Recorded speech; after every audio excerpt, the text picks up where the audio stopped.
there's a vegetarian restaurant round the corner. You know, just round, yeah, a couple of streets from here. I was completely veggie. I had a falafel. It was nice. It was okay. Did you see the news? No, on telly last night.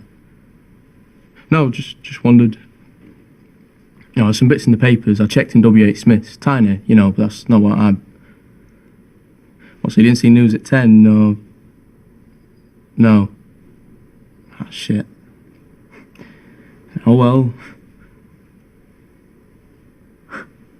Two fellas over there. Can you believe they voted no? Can you believe it? No, I couldn't believe it. Yeah, well, not... No, I know, no, but 18. No, it's almost worse than if they kept it 21. There'd be some honesty in that. We hate you, and, you know, piss off. You know, at least that would have been consistent, but yeah, we'll make you slightly more equal. Yeah, well, big wow. Of course, it's better, I know that, of course it is, but well, it's just... It was 1994. You know, Jesus. That's what this fella said last night. You know, he said it was good, that things were changing, but it just makes you... Well, I don't want to be tolerated, you know. I've got a bit of falafel in my teeth.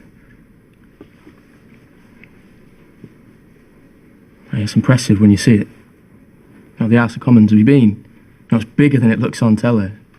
I just come down on my own. You know, I wasn't planning to, I hadn't thought of it really. You know, I knew the vote was coming up, the reading of the bill, I've been following it, but... Well, then it was on the front page that morning that Derek Jarman had died.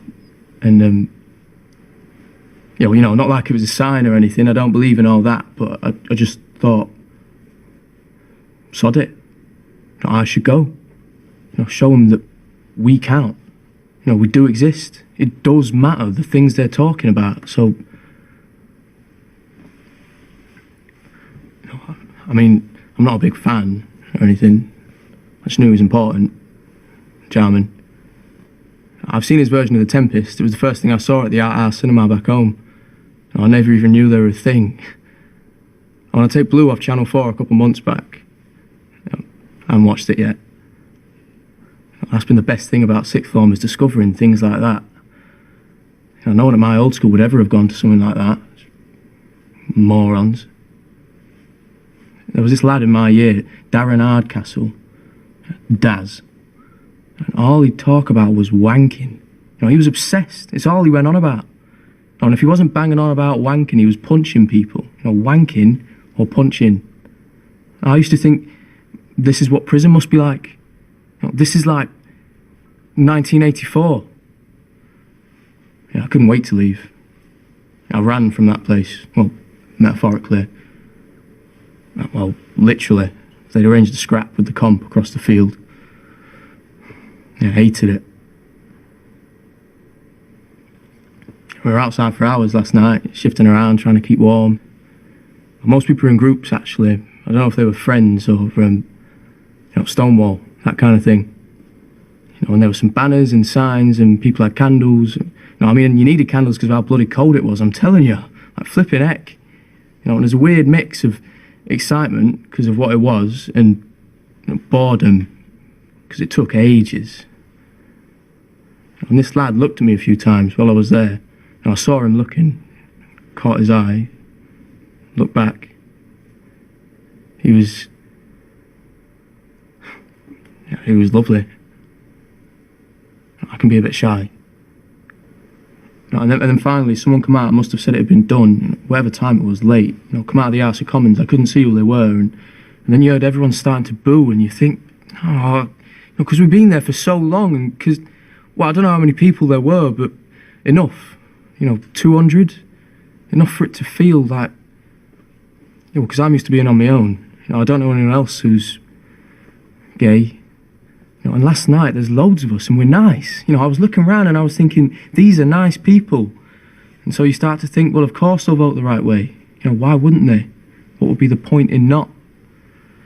You start getting carried away with reason. And I know you shouldn't do that. And so this bloke come out and he must have said they voted 18 and everyone started to boo because I think we'd all convinced ourselves it was going to be 16, it was going to be equal. So it was like a kick in the teeth. And then we all sort of surged towards Commons, towards the doors he'd come out of. It just happened and police were there, a couple on horses, that kind of thing. And people are chanting and shouting and just sort of, pissed off, and there is a bit of a scuffle. And I did think, just for a moment, is this... Because a policeman's helmet landed at my feet. Yeah, but it was nothing really. And then someone shouted, "Let's go to Downing Street," and so we all marched up there, and there was some shouting outside the gates for a bit, and then we all went up to Trafalgar Square, and a group of people started sitting in the road to block the traffic. And well, you go along with it, but I did feel a bit,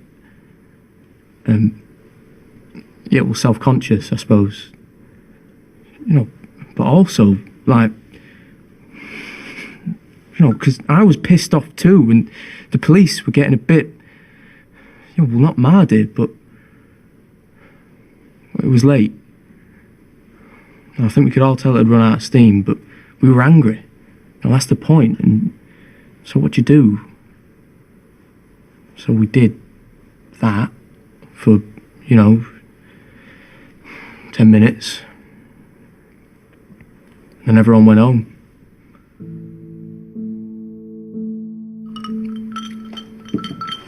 And then you read this morning that there were scuffles between police and a minority out to cause trouble.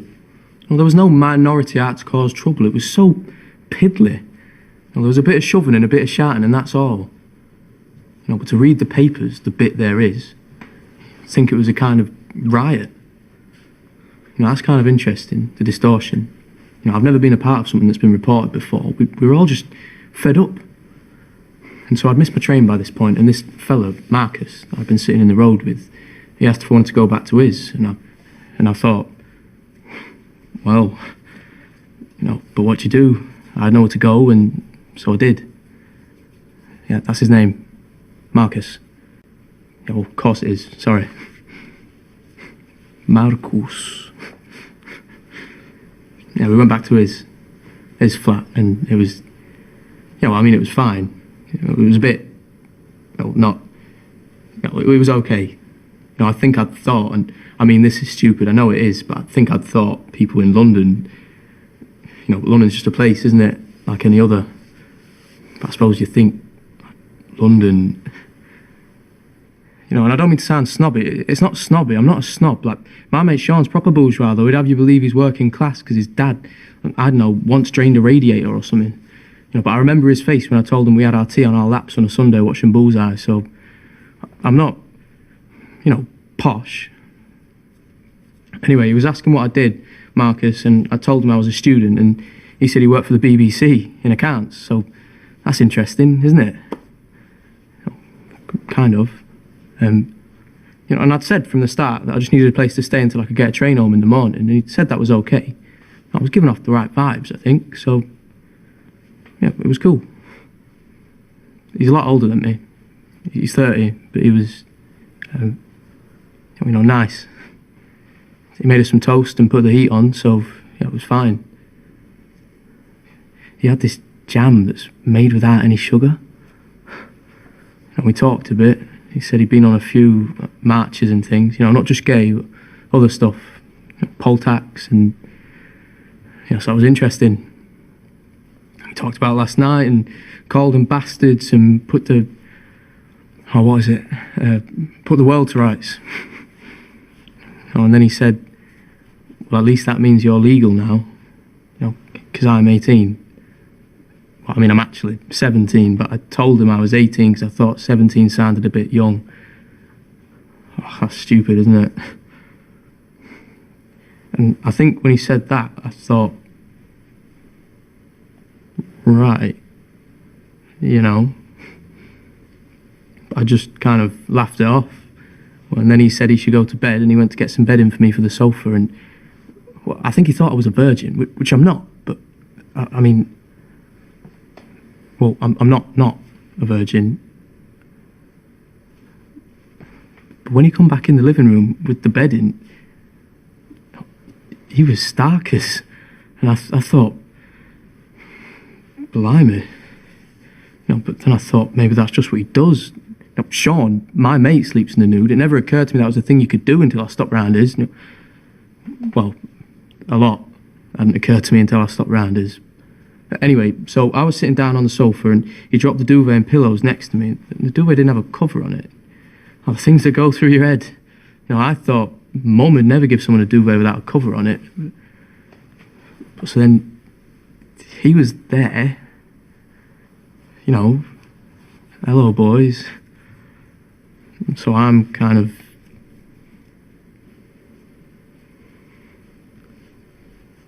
And then he reached his hand out and he stroked the back of my head, just softly, and that was actually quite nice. That sounds pathetic, doesn't it? And I'm not an idiot. I knew what... cards were on the table, but I thought, he's letting me stay over, and he's not... Well, he's quite nice. Looking, I mean, he's all right. He's not Christian Schmidt, but... So, I put him in my mouth. And that seemed to go down well. And then a minute or two later, he stood me up and he kissed me, and I thought, right, I've got to decide now, If I'm not up for this, I've kind of got to say something now, because you don't want to be rude, but I didn't say anything. And so he led me through into his bedroom and he said, is this all right? And genuinely, for a split second, I thought he was asking about his room. And I did think, well, now we know what Athena does with its remainder stock.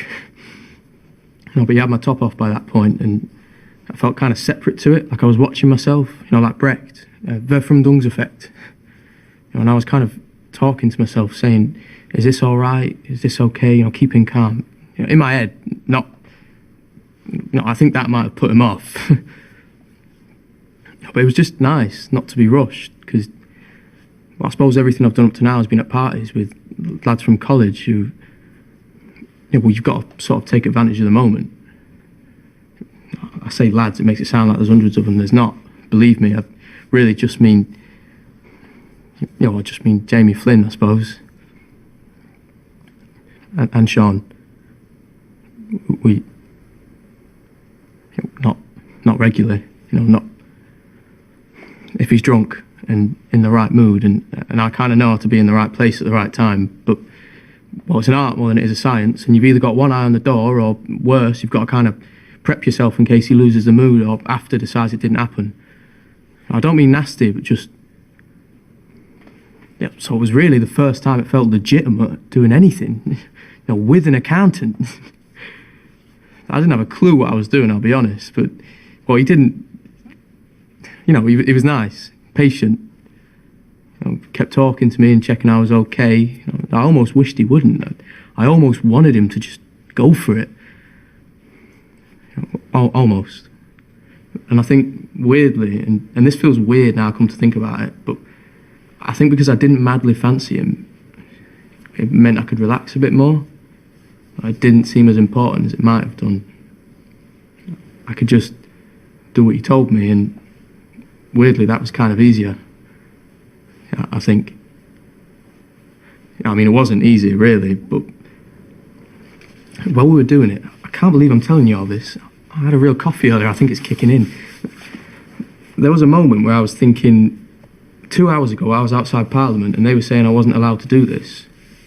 And that made me laugh, and that turned him on, because I think he thought it meant I was getting into it, and I was getting into it, but not because, not just because of him. I was thinking about all the tossers who'd opposed me, and I was thinking, if you could fucking see me now, fucking. And that felt great. Oh, it felt great. Who'd have predicted I'd spend my first time thinking about Lady Olga Maitland and Sir Nicholas fucking Fairbairn. I doubt anyone's ever thought about them while they're doing it before, including the people they're doing it with. If they do ever do it, the desiccated twats. I mean, I wasn't dwelling on them, I'm not a pervert, but it did give it a freeze on.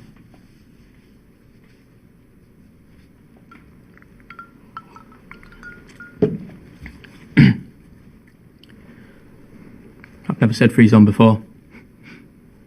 I've only ever seen it written down. That's one of those words, like hyperbole. And then after, he turned the light off and he helped me while he fell asleep, and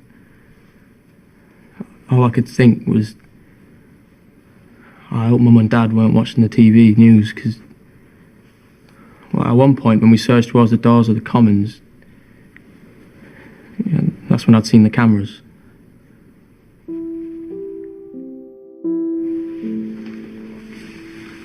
They had these big lights on the top of them, the cameras, like spotlights, because it was dark, obviously.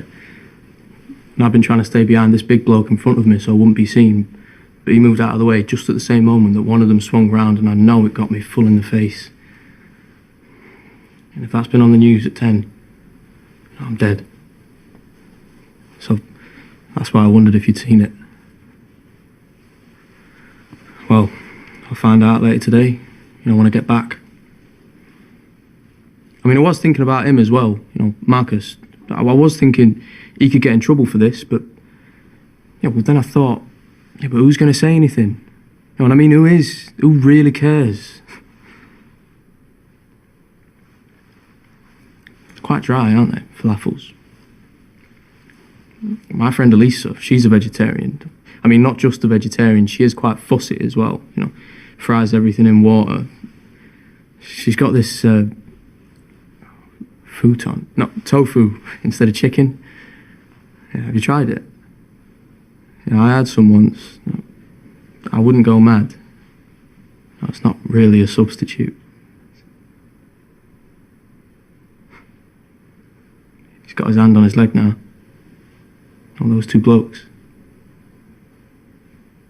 It's just nice to see. Nottingham, there's nothing. Gatsby's, MGM the first Monday of every month. But here, it's not lunchtime yet.